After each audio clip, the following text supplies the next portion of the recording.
In previous steps, we added our HTML5 audio element, and then we created a graphic layout to hold that audio element.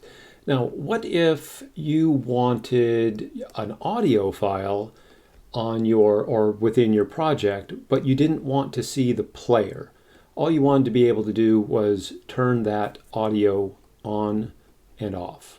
Okay, and of course we would start or begin in an off. We shouldn't force audio on the user. Okay, so just be careful of having audio autoplay. The user should have the option of enabling or turning on the audio.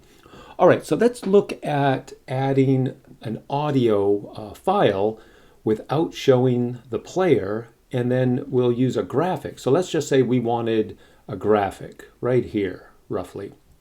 And we want that graphic to turn the audio on and off.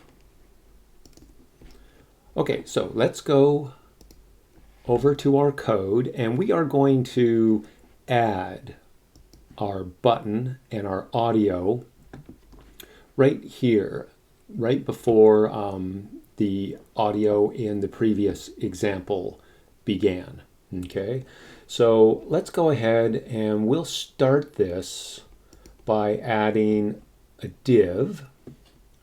And let's see, I have some code already written here, so it'll save us a little bit of time.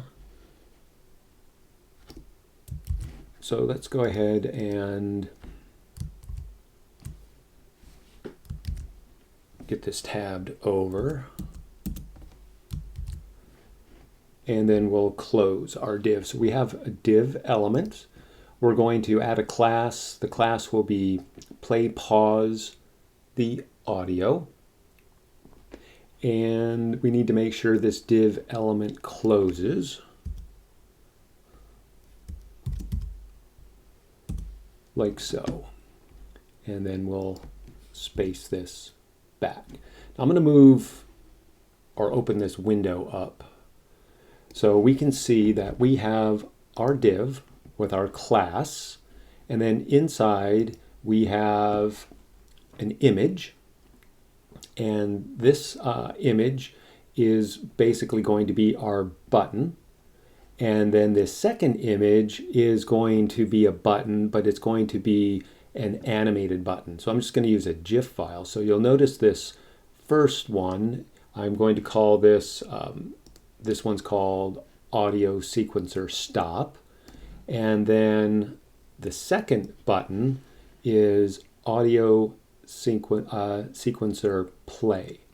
All right, so let's go ahead and save.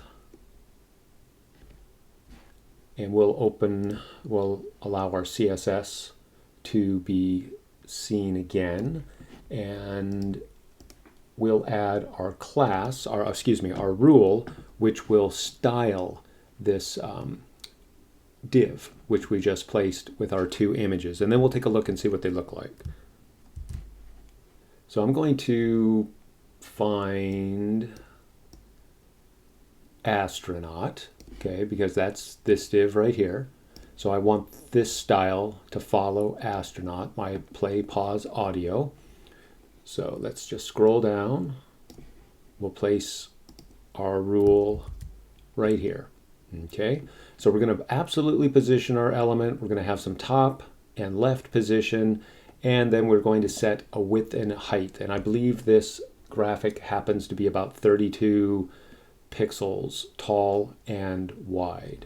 So let's go ahead and save, and we will update our page. And here are our two buttons. Okay, so we have our initial button here, which looks like a little sequencer, and then we have the GIF file. So the top one's a PNG, this one's a GIF file, and this is just a simple animated GIF. And I used Photoshop and basically just created this little sequencer, okay, or a graphic, which looks like one. And then you can see I have folders, and inside the folders I have just little rectangles, and either the rectangles are turned on or turned off in each one of my frames, okay?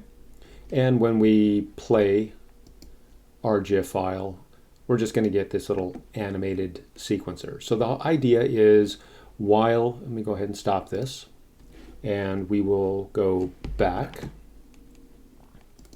So the idea will be, we're going to click this button, or this graphic will take its place, and then we'll hear our audio, okay?